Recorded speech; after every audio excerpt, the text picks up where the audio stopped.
Okay, again, we've got a little bit of a microphone shift to do, so you can go and do that. You go and do that. Okay, and while that's happening, I'd like to introduce our next speaker.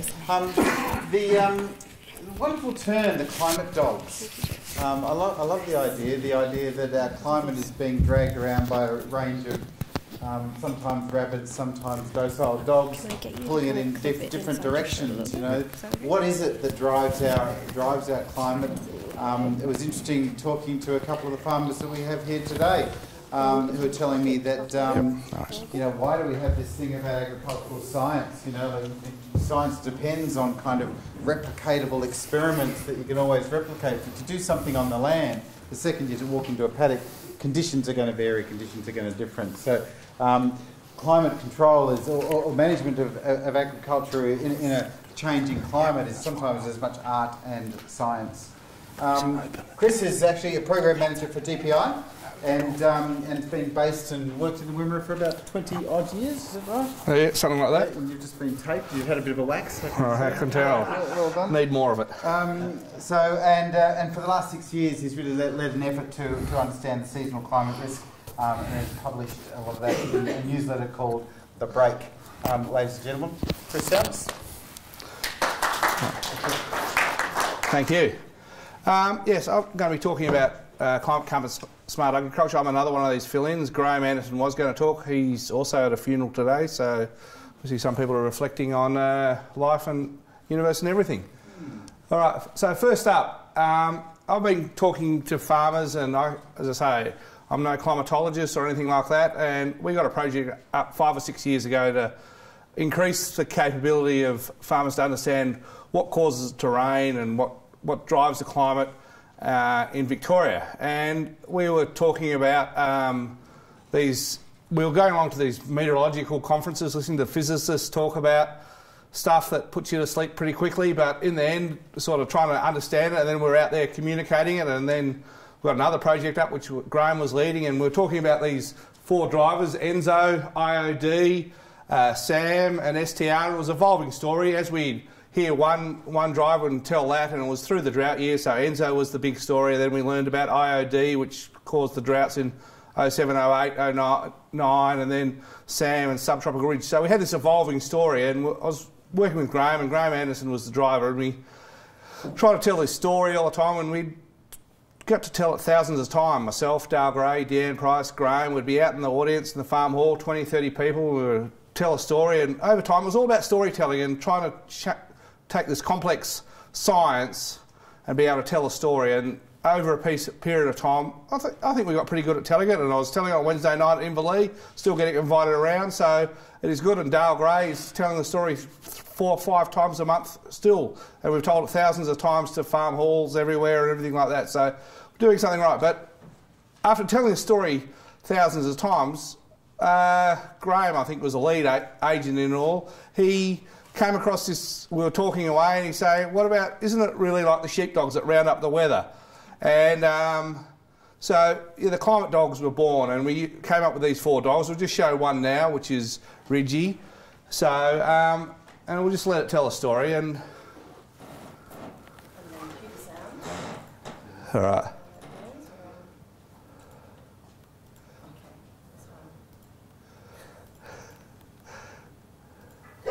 Ridgie's one of the 4 major drivers that shapes Victoria's seasonal weather. So let's look at how he does it. As warm air in the tropics continually rises, moves south, then cools and falls, large areas of high pressure are created. These high pressures, in this case Ridgie, are great at blocking rain-bearing fronts. From November to April, Ridgie chases away cold fronts around southern Australia for days or even weeks at a time. Occasionally, cold fronts sneak through, and if they connect with moist air from the tropics, Victoria gets some summer rain. As winter sets in, Ridgie heads north, and the cold fronts find it much easier to reach Victoria and deliver their rain, until Ridgie returns next November. Ridgie does this every year, but in recent decades, he's been getting more effective at chasing away cold fronts from Victoria, explaining a lot about drier weather. The Bureau of Meteorology has observed that Ridgey's increasing strength is related to the rising global average temperature, but the scientists are continuing to investigate how this climate dog might change his behaviour in the future.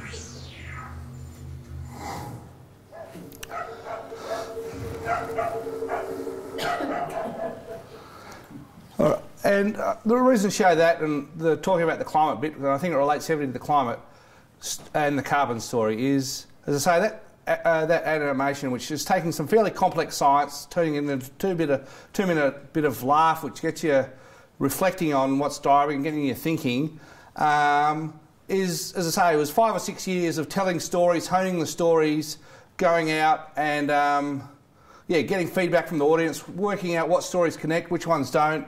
And the animation is the end point of telling all those stories and not the start point. So often now we go, oh, let's make an animation because it'll be able to tell a story about it quickly, and then that'll engage with the audience because everyone likes an animation, visual, graphic, and infographics is a classic example of that. But as I say, I think one thing, if we're going to tell the story, we've got to test it on the audience repeatedly, work out and actually get good at telling the story first. And that's, as I say, it is going to take time. But I think the thing that learns, if you do practice with the audience, get real life feedback, get the questions, and as I say, talking on climate, you think going out to farmer halls, you'd cop a mouthful or whatever all the time. Basically hardly ever happens because we try and talk about the local climate, why it rained where it rains, and then relate it to the big picture. So if you tell the story in the right way, context the story, make it relevant to the people, you actually get some engagement and they want to come with the journey with you. But the animation or the sort of sexy little bit, the bit which everyone goes, oh, we want climate dogs, is actually an end point, not the start point in your thinking. That's just things. So other tools we have is things like the break, which is probably my greatest pleasure at work, is each month I get to write a front page and a back page where I basically get to write whatever I like within reason, work for the government, but cover all sorts of areas in all sorts of ways. And last month I was trying to relate the season to a series of songs on YouTube clips and just trying to put context around it, but it is a way of taking, so there's a bit of context about trying to understand the person, the readers, create empathy. Then we talk about what they're experiencing around the state, some highly complex science from around the world, some stuff about further understanding, and then relating it to what's going on in the paddock. So trying to tell the story at various levels to engage them, and we use a whole range of tools. The website, the Climate Dogs, newsletters, face-to-face sessions I've been talking about. And as I say, we've been doing some surveys, 1,500 farmers in 2009, 2011, and we've got people who are increasing their understanding. And as I say, it could be correlation, causation. I always go for causation when presenting this type of information. We're increasing the literacy, increasing the knowledge, and increasing the science understanding of what's going on in the background. And when we're in these areas, talking about complexity, we've always got to keep that in mind. We want people to understand so we can go from the near side of complexity, as one person saying, I can't think of the name of the quote, to the far side of complexity. And what's the far side of complexity? When I hop in the car to drive home this afternoon back to Horsham, I'm hopping in a car, it's got a computer in it, it's got all these things. I actually don't really know. If it broke down, I'd be in trouble. But as a user of the car, it's on the far side of complexity. I know I put the key in, don't even have to put a key in some of the cars, and it's going to go, and it's going to go well. So that's what we're going to try and think of when we're communicating these things. We want to take people to the far side of complexity so that they realise there is a lot of complexity with them, but it does actually do the job that they want to do. I'll keep on coming back to that. But it's that local district stuff. All right, so farmers have been making many changes, and the changes are different ways. There's the easy decisions, the low-hanging fruit, as everyone talks about, and they're basically the incremental changes people are making at all times. They're the stuff that's easy to do, implement, spend a little bit of money, make the change. And then you get the harder decisions, which is probably increasing the risk profile. You're basically putting something on the line when you're making these type of decisions. You're expanding your farm, you adjust your enterprise mix, move from sheep to cropping or vice versa.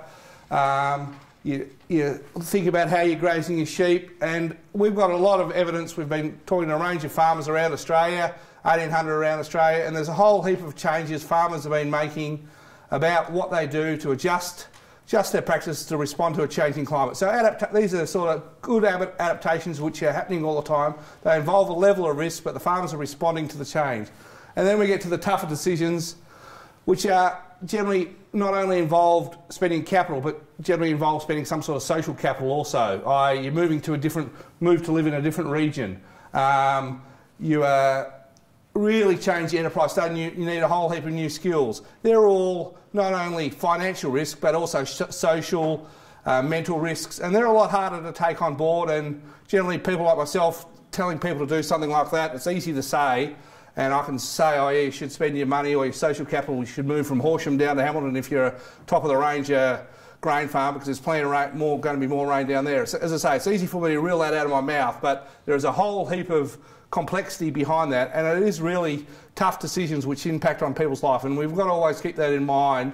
Is it an easy decision first order, is it harder, or is it actually a tough decision for a whole heap of reasons that are important to the person inside? So getting on to the carbon story, there's sort of 5 or 6 key areas for agriculture. We've got the energy, we've got the nitrogen fertiliser, we've got the supply chain, we've got the livestock, and we've got the trees and the soils. They're the key carbon stories, and I suppose over the next couple of years, if we're going to engage the rural communities, engage, I think, everyone, we've got to be practising honing this story, of telling the stories of why people want to be involved in these different areas, what's relevant to them, why is it being involved. And if we think about it, in the end, for most people, it's going to be about efficiency. So for the agricultural section, we're going to be increasing productivity, means more is produced from the same resource. So, as I say, that's what efficiency is all about, and then that's going to drive a lot of people. So, how are we going to produce more from the same resource, and that means the same amount of greenhouse gases being produced and more being produced, or a amount of gases per kilogram of protein produced. So, if we're going to have nitrous oxide, how can we produce more grain and have less wastage? Because in the end, if we go back to most of these things, the nitrous oxide, the CO2, the methane in the environment, that's all waste. That's wasted energy, that's stuff that's escaping that isn't actually driving. So if we can harness that in a better way, we're actually going to be having a more efficient system, achieve the goal of having less gases in that atmosphere and increasing our production.